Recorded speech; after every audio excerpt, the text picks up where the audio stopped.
श्रद्धेय आचार्य श्री कौशलेंद्र कृष्ण जी से जुड़े रहने के लिए उनके सोशल मीडिया प्लेटफॉर्म्स को फॉलो करें। ये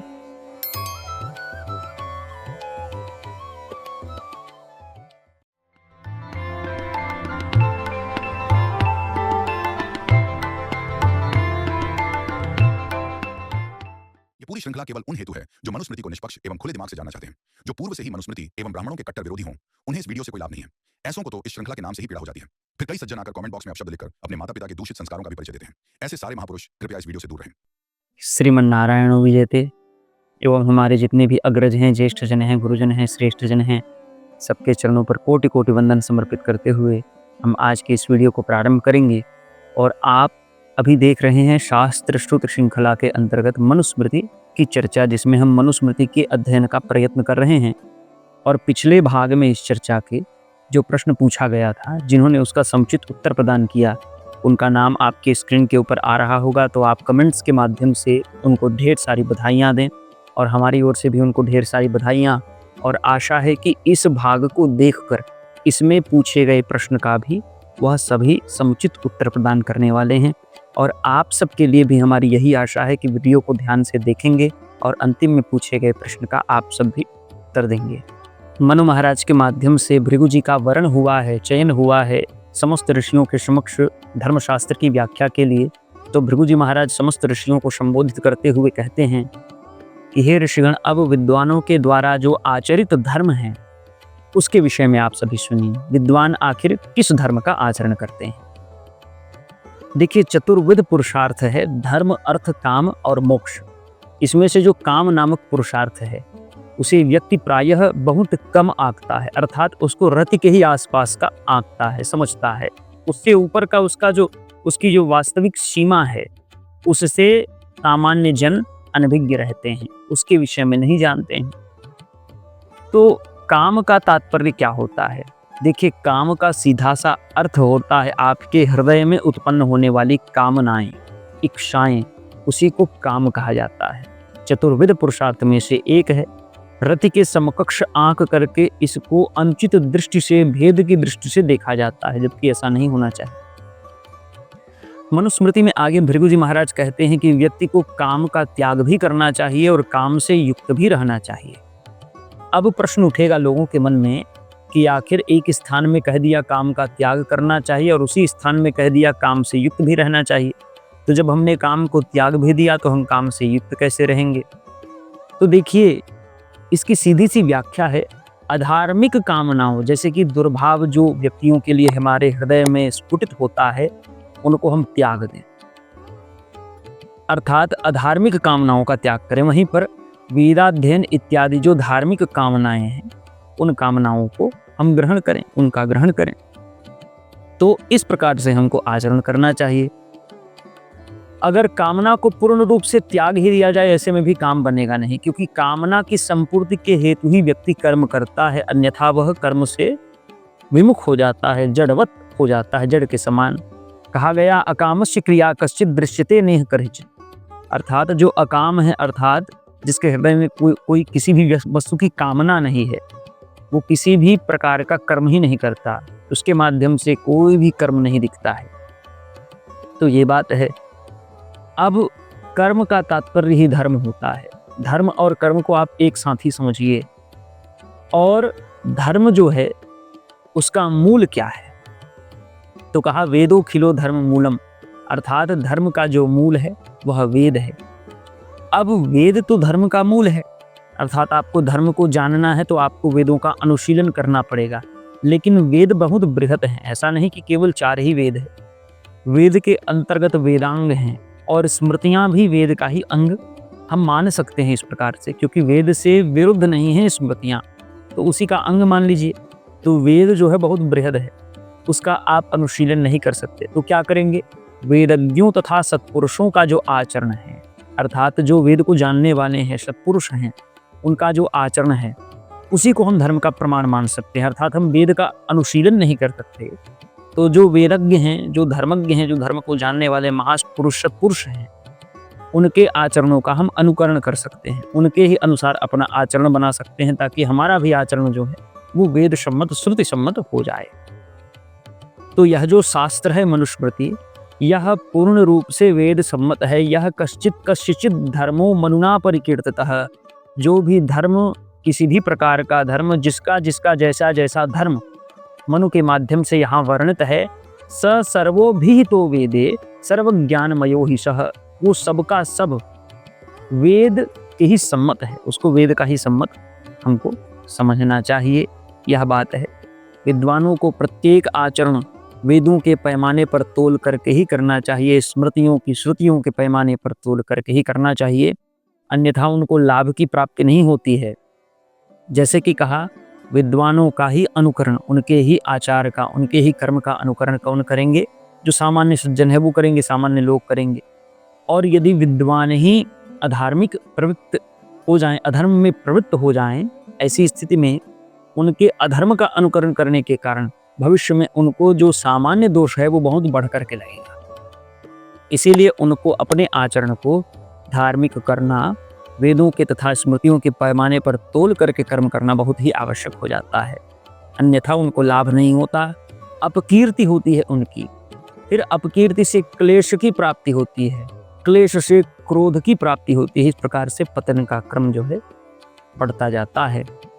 अब वेद श्रुति ऐसी जो चर्चा चलती है, तो देखिए श्रुति क्या है? वेद है। श्रुतिस्तु वेदो विज्ञेयः, जो श्रुति है वह वेद ही है। वेद और श्रुति दोनों एक दूसरे के पर्याय हैं, वेदों को ही श्रुति कहा जाता है। और इसमें भी धर्म का वर्णन है, और जो स्मृतियां हैं उनको धर्मशास्त्र कहते हैं, इसमें भी धर्म का वर्णन है। और दोनों एक दूसरे के सम्मत हैं, एक दूसरे के विरोधी नहीं है। और ये दोनों भगवान के वाक्य हैं। गीता में भगवान कहते हैं, श्रुति स्मृति ममई वाग्ये, श्रुति और स्मृति दोनों मेरी आज्ञा है। इन दोनों में ही मूलतः सारे धर्म निहित हैं। और कैसे धर्म हैं?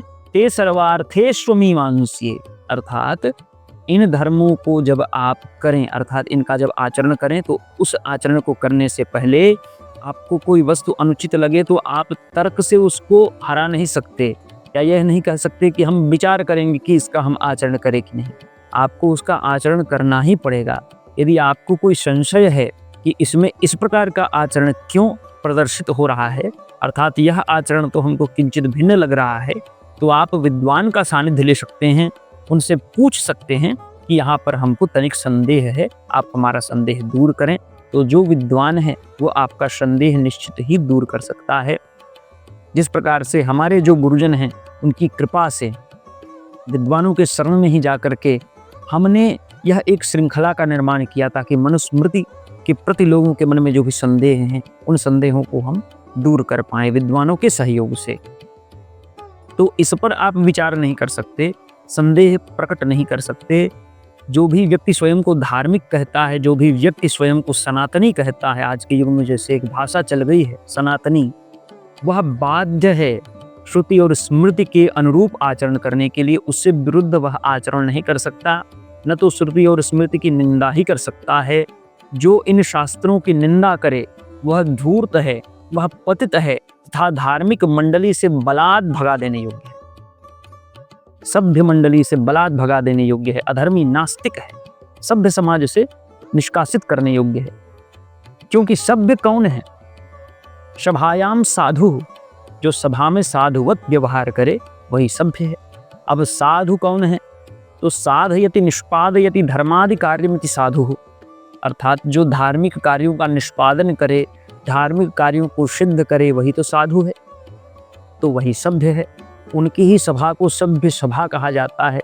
और जो मनुस्मृति के समान अनुपम ग्रंथ में मिलावट की कल्पना करे, उसको जलाए मनुस्मृति को, उसकी निंदा करे, वह तो निश्चित ही असाधु ही सिद्ध होता है। जो ऊपर में साधु असाधु की चर्चा हुई उससे स्पष्ट है यह बात। ऐसे लोगों को सभ्यों की सभा से बहिष्कृत कर देना चाहिए, भले ही उन्होंने जानकर अपमान किया हो ग्रंथ का, जानकर मनुस्मृति को जलाया हो कि अनजाने में जलाया हो। भाई अग्नि को आप स्पर्श करेंगे तो जानकर करेंगे कि अनजाने में करेंगे, वह तो आपके हाथों को जलाएगा ही जलाएगा। उसी प्रकार से यह भी है। इधर आप देखिए, इधर तो हमारे भारत में मनुस्मृति दहन दिवस मनाया जाता है कुछ गुटों के माध्यम से। हम कहते हैं कि भारत हिंदू राष्ट्र बनेगा, यहाँ पर मनुस्मृति दहन दिवस मनाया जा रहा है। खैर इससे कुछ होगा नहीं। क्या होगा बताइए? जिस धर्म को मनुस्मृति जलाने वाले मानते भी हैं, वह धर्म ही इनको हिंसक समझ करके भाव नहीं देता। जिस धर्म में जाकर के घुसे हैं वही धर्म इनको फटकार देता है। और जलाया भी तो पुस्तक को तो जलाया, इसमें कौन सा बड़ा आश्चर्य है? जलाने को तो नालंदा जैसे स्थलों में भी बहुत सारी कागजें जली हैं, किंतु जो ग्रंथ स्मृतियों में व्यक्ति के मस्तिष्क में स्थित हैं, व्यक्ति के हृदय में स्थित हैं, उनको कैसे जलाओगे? उनको तो नहीं जलाया जा सकता। तो ये बात है। देखिए, धर्म के 4 लक्षण हैं। वेदः स्मृति सदाचारः स्वस्य च प्रियतात्मनः, अर्थात वेद, स्मृति, अब इनका विवरण तो ऊपर कह दिया गया, वेद और स्मृति क्या क्या हैं, कैसे हैं। सदाचार अर्थात अच्छा आचार, अच्छा आचरण, और अपने हृदय का संतोष, स्वस्य च प्रियतात्मनः, ये धर्म के 4 लक्षण हैं। और इनसे जो हीन व्यक्ति आपको दिखे भैया, समझ लीजिए वह अधार्मिक है, जिसमें वेदानुसार आचरण नहीं, स्मृति के अनुसार आचरण नहीं, जो सदाचार नहीं करता, जिसके हृदय में संतोष नहीं है, वह अधर्मी है। यह बात सिद्ध है। और यह तो काम की बात रही और बहुत सारी चर्चाएं हुई। लाभेच्छु को तो अर्थार्जन भी नहीं करना चाहिए, अर्थात संपत्ति के चक्कर में और कामनाओं के चक्कर में नहीं फंसना चाहिए। जैसे कि पहले कहा कि कैसी कामना उचित है, सर्वप्रथम जो चर्चा हुई, उसी प्रकार से धर्मार्थ ही अर्थार्जन भी उचित है। अर्थात अधार्मिक कामना और धर्म के लिए न एकत्रित की गई संपत्ति, ये दोनों व्यर्थ हैं, ये हमको समझना चाहिए। धनात् धर्मः ततः सुखम, धन जो है धर्म करने के लिए ही होता है। यदि आप स्वयं को संतुष्ट करने के लिए, स्वयं की कामनाओं को, लौकिक कामनाओं को सिद्ध करने के लिए धन का उपभोग करते हैं और सोचते हैं कि इससे हम संतुष्ट हो जाएंगे, तो ये एक ऐसा जल है, प्यासे को प्राप्त होने वाला एक ऐसा जल है जिसको पान करने से जिसका व्यक्ति की पिपासा और बढ़ती है, आपकी प्यास और बढ़ेगी। तो आपको जो संपत्ति है उसका उपभोग किस प्रकार से करना है? धर्म के लिए ही करना है, परोपकार के लिए ही करना ही आपको समझना चाहिए। धर्म को जो व्यक्ति जानना चाहता है, धर्म का जो इच्छुक है, सीधी सी बात आपको बताते हैं, उसको तो अर्थ और कामनाओं से प्रयोजन ही नहीं है। धर्म को यदि जानना है तो वेद ही परम औचित्य है, वही परम प्रमाण है। धर्मं जिज्ञासमानानां प्रमाणम परमं श्रुति, इस प्रकार से भी कहा गया है मनुस्मृति में ही। हम कर्मबद्ध ही अध्ययन कर रहे हैं, बिल्कुल अपने क्रम से, अपने विषय से हट नहीं रहे हैं। तो जो भी श्लोकों का उच्चारण भी हो रहा है, हमारे स्मरण से जो भी स्मरण आ रहा है, ये समझिए कि क्रमवार ही आ रहा है। ऐसा नहीं कि कहीं से भी उठा करके हम ला करके आपके सम्मुख प्रस्तुत कर रहे हैं, ये मनुस्मृति का ही है। बताया गया कि धर्म का परम प्रमाण यदि कुछ है तो वह वेद है, श्रुति है। तो श्रुति के ही आश्रय में जाएं, संपत्ति के आश्रय में, कामनाओं के आश्रय में जाकर के आप धर्म को नहीं जान सकते। किंतु कभी कभार लोगों के मन में श्रुतियों का अनुशीलन करते करते कुछ भ्रम भी उत्पन्न हो जाता है, क्योंकि कभी कभार श्रुतियों में ही एक धर्म है तो विभिन्न निर्देश मिल जाते हैं। जैसे कि उदिते जुहोति, अनोदिते जुहोति, समयाध्युषिते जुहोति। अब यहाँ पर सर्वप्रथम ये समझिए कि समयाध्युषित का अर्थ क्या है। जिस काल में नक्षत्र तथा सूर्य दोनों न दिखे प्रातः काल में, उसको ही समयाध्युषित काल कहा जाता है। अब उदित का तात्पर्य तो आपको पता होगा, ये सूर्य के लिए है। उसी प्रकार से अनुदित का भी तात्पर्य आपको पता होगा। समयाध्युषित का ये तात्पर्य होता है। तो तीनों कालों को एक ही कर्म के लिए उपदिष्ट कर दिया गया। अब ऐसी स्थिति में स्वीकार करें तो कैसे करें? ये तीनों काल ही स्वीकृत हैं, इनका स्वीकार करके ही कर्म किया जाता है। जिस कर्म का यहाँ पर उपदेश है उसी प्रकार से मान्य है। तो कहने का तात्पर्य ये है, श्रुतियों में जो भी धर्म हमको बताया जाता है वो किसी भी प्रकार से त्याज्य नहीं है। भले ही एक दूसरे के विरोधार्थी ही क्यों न दिखे, किंतु आचार्यों के माध्यम से हमको जो मार्ग बताया जाता है उसके अनुरूप हमको सबको स्वीकार करना पड़ता है। सबको स्वीकार करके, और बिल्कुल भी इससे हम असंतुष्ट नहीं होते। हमारे मन में जो भी भ्रम उत्पन्न होता है विद्वानों के माध्यम से वह दूर कर ही दिया जाता है।